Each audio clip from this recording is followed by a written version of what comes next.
turunin ke kepala. Hatinya niat saya mandi besar untuk menghilangkan hadas besar karena Allah Ta'ala pure. Nah, terus meratakan, kuku-kuku di kaki itu harus masuk air. Nah, ini kuku-kuku nih yang khususnya panjang-panjang. Tapi insya Allah kalau tentara sih gak ada panjang-panjang. Yang panjang ya apa aja yang panjang. Kukunya tidak ada yang panjang. Nah, itu yang panjang-panjang ini biasanya istri kita biasanya kalau nggak panjang suka pakai hitek. Nah ini bagaimana dengan hitek? Menghalangi jalannya air, mau tidak mau harus dihapus dulu hiteknya. Kalau tidak dihapus berarti mandi besarnya tidak sah, wudunya tidak akan sah, sholatnya juga tidak akan sah. Jadi hiteknya hapus dulu, setelah dihapus hiteknya, lalu naik lagi ke atas. Dubur atau pantat. Pantat itu harus masuk air. Dicolok, ya, itu dicolok. Jangan terlalu dalam, segini. Sekuku.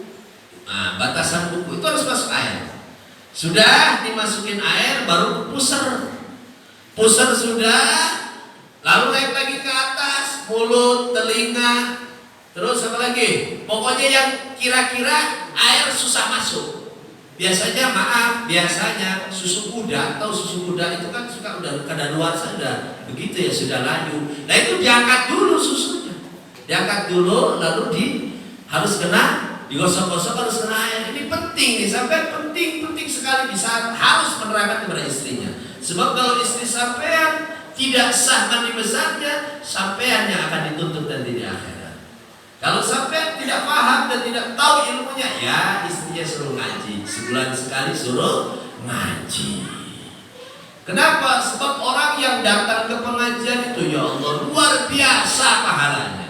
Katanya Nabi, orang yang datang ke pengajian itu baru niat di rumah, datangnya sebelum, baru niat saya mau ngaji sebulan sekali di masjid sama Danjon ya. Alhamdulillah, doain nih biar jadi jenderal cepet ini.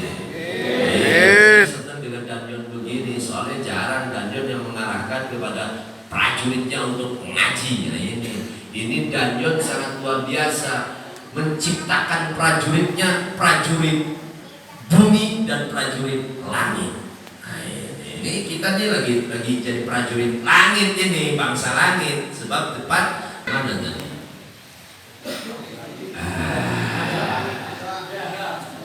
Pahalanya ngaji. Pahalanya ngaji itu baru niat saja di rumah, belum sampai ke tempat pengajian, itu dosanya diampuni oleh Allah Ta'ala. Itu baru niat saja.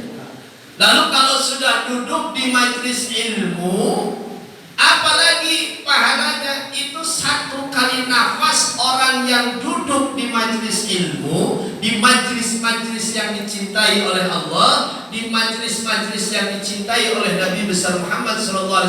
Majelis seperti ini, duduknya saja, lalu nafas, satu kali nafas itu ditulis oleh para malaikat sama halnya membaca istighfar 100.000 kali. Kita duduk di nafas, itu ditulis oleh malaikat sama halnya membaca istighfar 100.000 kali. Kira-kira kita duduk tadi udah berapa kali nafas? Berapa kali miliar kita baca istighfar? 100.000 kita baca istighfar satu hari, 100.000 aja. Astagfirullahaladzim, la ilaha illallah. Kayaknya nggak piket ya, kayaknya nggak bakalan piket, dimarahin komandan langsung gitu. Tapi cukup duduk sebulan sekali di majelis ilmu, satu kali nafas berarti 100.000 kali kita membaca istighfar. Nah, Danjon yang mengarahkan anggotanya untuk ngaji, pahalanya lebih besar. Udah bukan 100.000 lagi, miliar, bahkan triliun. Ada lagi yang di atas triliun, biliun. Kalau ada di atas biliun itu pahalanya Danjon, tanpa mengurangi pahala yang hadir di tempat ini. Sebab dan yang memerintahkan dan yang mengajak prajuritnya ngaji pahalanya lebih besar dan bidadarinya lebih banyak.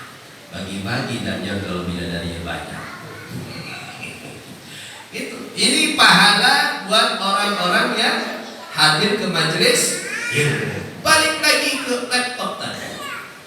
Setelah masuk wa ta'mimul badani, sudah meratakan seluruh air kepada badan. Lalu cara mandinya bagaimana? Kadang-kadang orang belum beres, belum apa, mandi langsung pakai sabun. Itu hukumnya bagaimana? Hukumnya tidak sah. Loh, kok kenapa tidak sah? Iya, itu kemasukan apa namanya? Air mustakmal.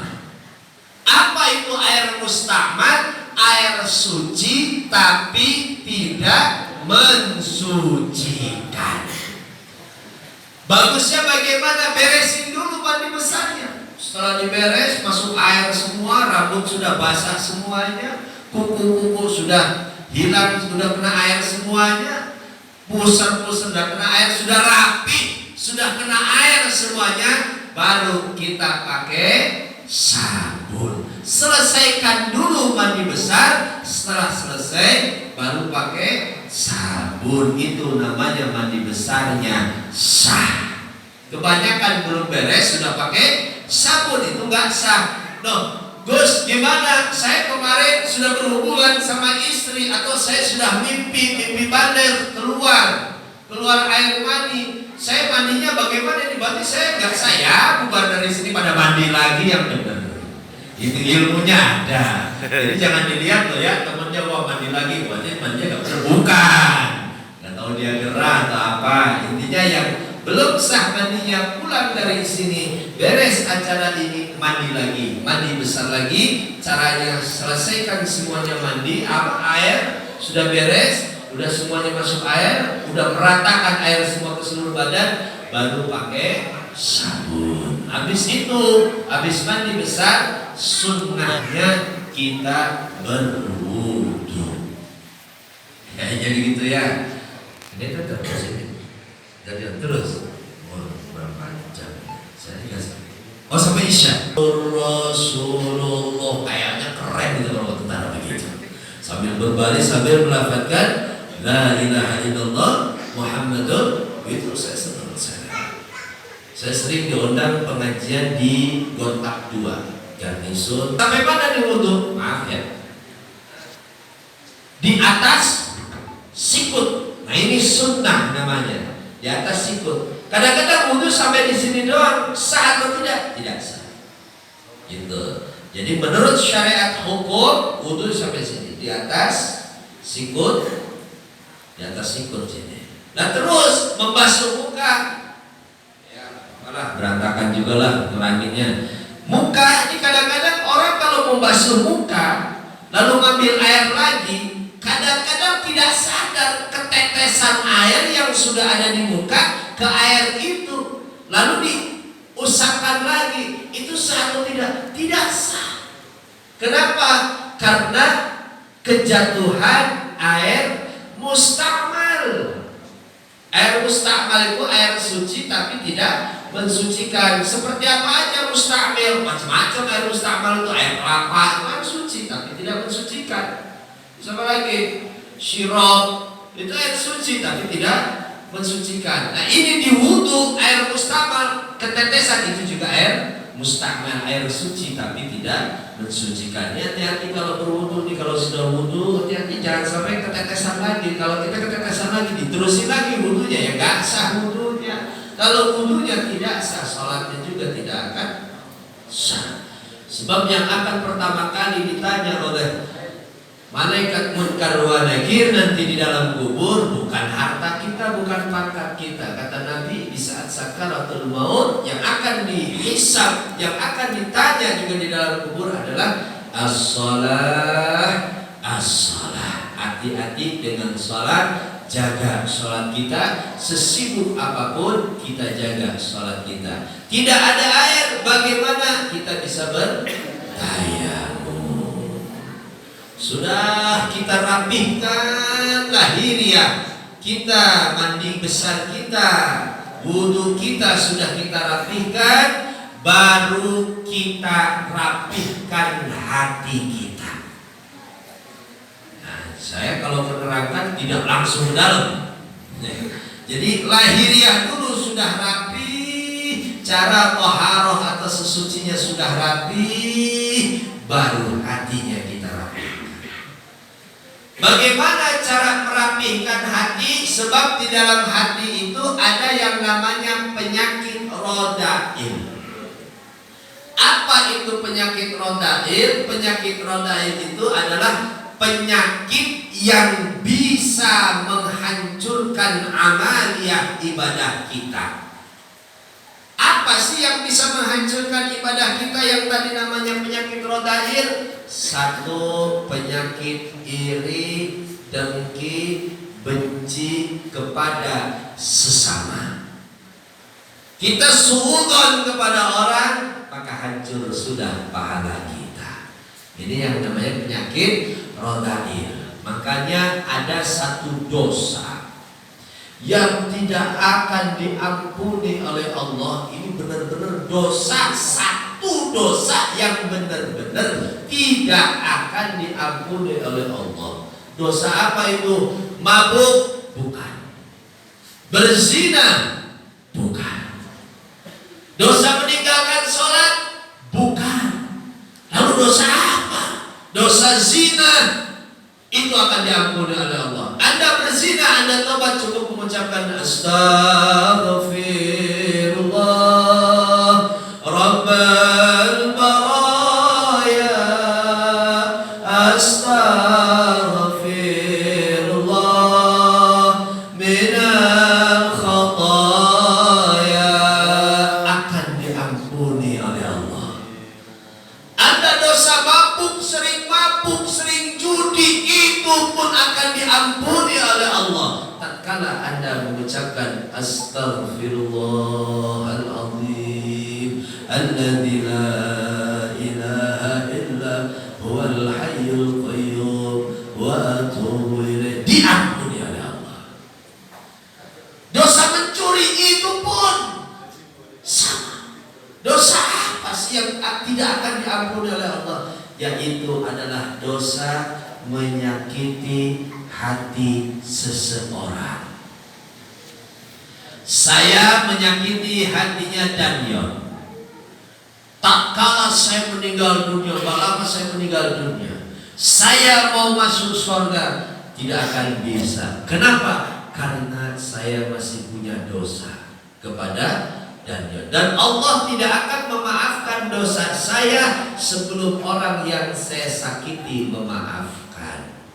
Makanya hati-hati dengan hati dan ucapan. Kalau kita menyakiti seseorang, tidak akan diampuni oleh Allah kecuali orang tersebut mendapatkan kata maaf dari orang yang disakitinya itu.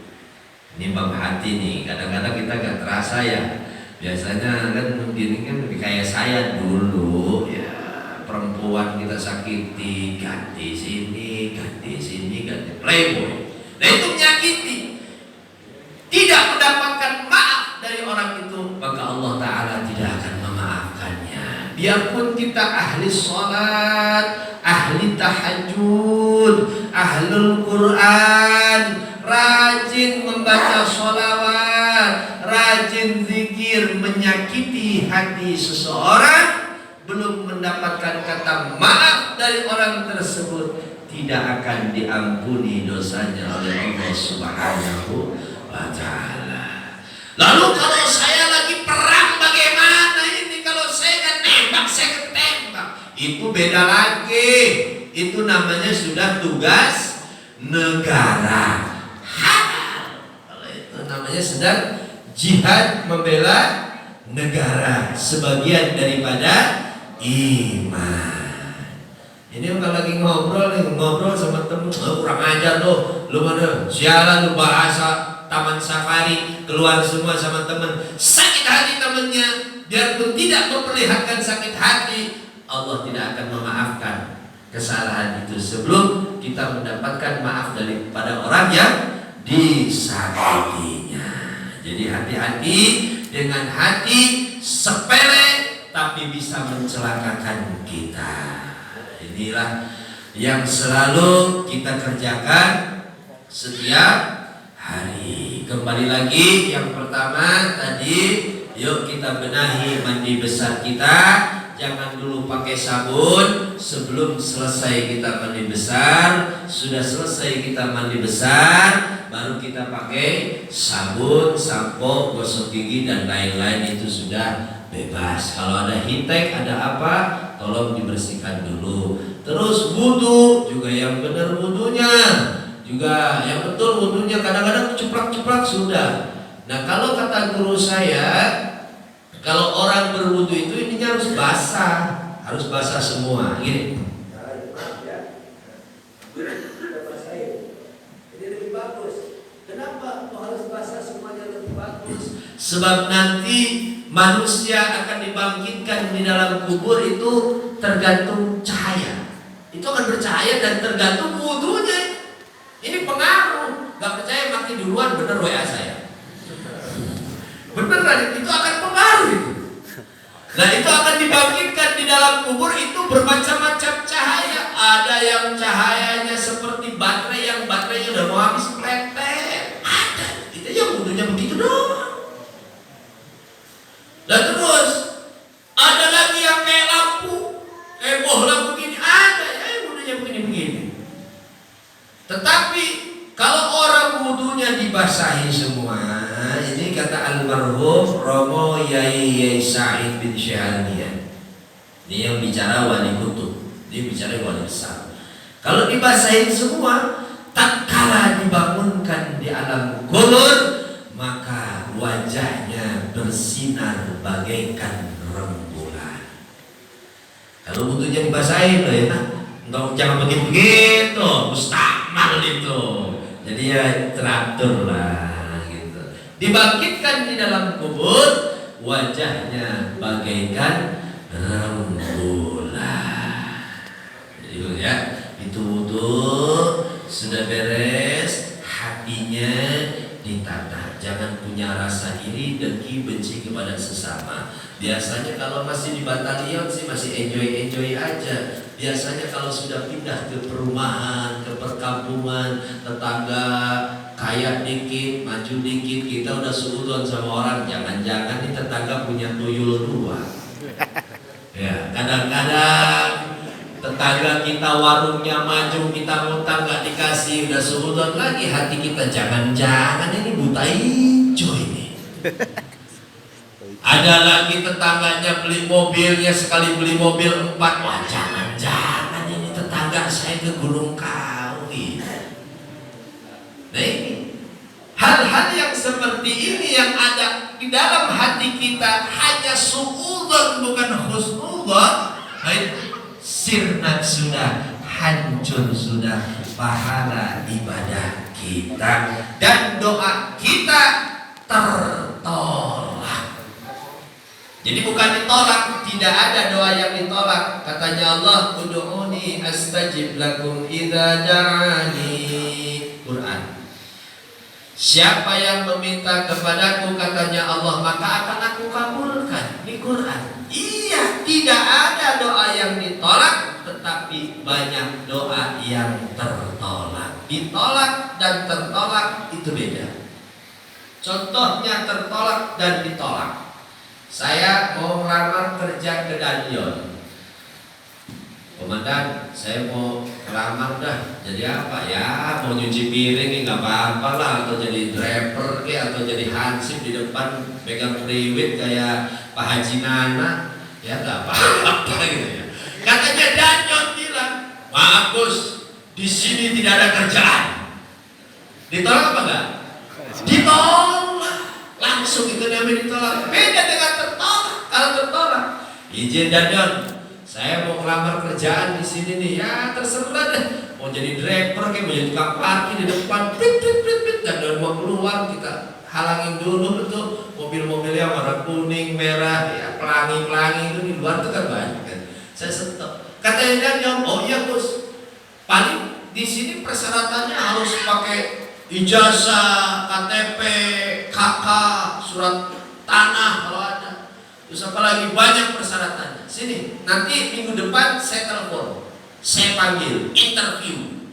Sudah persyaratannya saya kasihkan, seminggu tidak ada telepon, 2 minggu tidak ada panggilan, 3 minggu sampai setahun, 2 tahun, bahkan bertahun-tahun sampai janjinya pensiun, tidak ada panggilan-panggilan. Diterima ya diterima, tapi tertolak. Sama, gara-gara punya hati kita suudzon jelek kepada orang, kita iri, dengki, benci kepada sesama, terus berprasangka buruk kepada orang, dosa kita tuh banyak banget, tambah begitu pahala hancur dan doa kita tertolak. Makanya kalau doa ini gak ijabah-ijabah, kita introspeksi diri. Kayaknya nih saya suudzon sama Gus Toha nih. Gus Toha bawa mobilnya jelek banget, kayaknya ini kredit ini. Nah, mungkin doa hancur itu udah. Pahalanya hancur, doanya tertolak. Jadi kalau doa kita tertolak, kita introspeksi diri. Setelah introspeksi masih belum diijabah juga, saya kasih ilmunya. Saya kasih ilmunya dan ini pasti akan diijabah. Pasti, ini pasti akan dijawab. MUU Mersian, ayo sama saya Mersian. Kalau saya bukan Mersi beneran ya, Mersi beli di toko mainan itu ada Mersi. Ini MUU. Ada caranya bagaimana kalau doa kita tertolak dan tidak diijabah-ijabah, datanglah ke makom aulia. Sebab kita ini orang yang banyak dosa sudah. Titik, kita ini orang banyak dosa. Mau tidur lupa kepada Allah, sedang tidur lupa kepada Allah, bangun tidur lupa kepada Allah, setiap hari selalu menentang Allah. Apa kita bukan setan? Saya dan Anda sama-sama setan di mata Allah. Sudah, ngaku aja. Ngaku aja. Saya jenderal, iya udah, anak wa antum setan, titik sudah. Mau tidur, maksiat, sedang tidur, maksiat, bangun tidur menentang Allah. Apakah yang seperti itu akan diijabah doanya? Di dalam perut haram semua isinya. Apa doanya mau diijabah? Iya Gus, gimana caranya? Datanglah ke makom kekasihnya Allah. Datanglah kepada aulia-aulianya Allah. Silaturahim kita ke sana. Bagaimana cara doanya? Ini asli, ini ijabah. Datang ke makom aulia ya.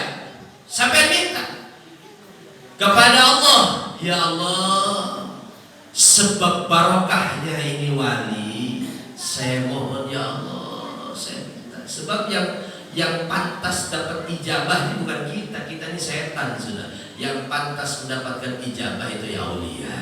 Kita ini kotor sudah, kotor jauh dari surga itu jauh sudah. Makanya kata Abah Junaidi, udah, tidak usah mikirin surga neraka, itu urusan Allah sudah. Yang penting kita hidup mengabdi kepada Allah. Ngabdi, sebab Allah dawuh di Quran itu wa ma khalaqtul jinna wal insana illa liya'budun, bukan illa jannah, bukan illa surga atau illa neraka, itu enggak ada.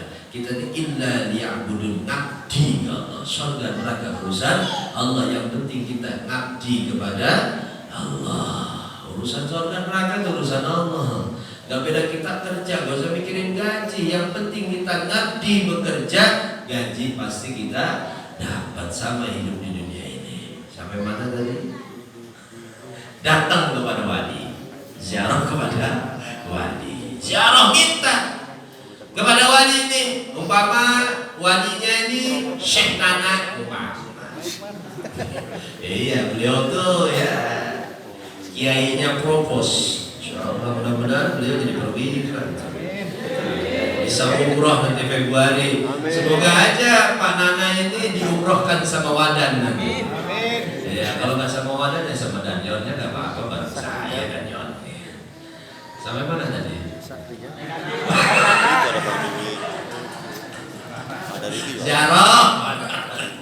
Ziarah kepada makam wali. Lalu sampai ngomong, Pak wali namanya Syekh Nana.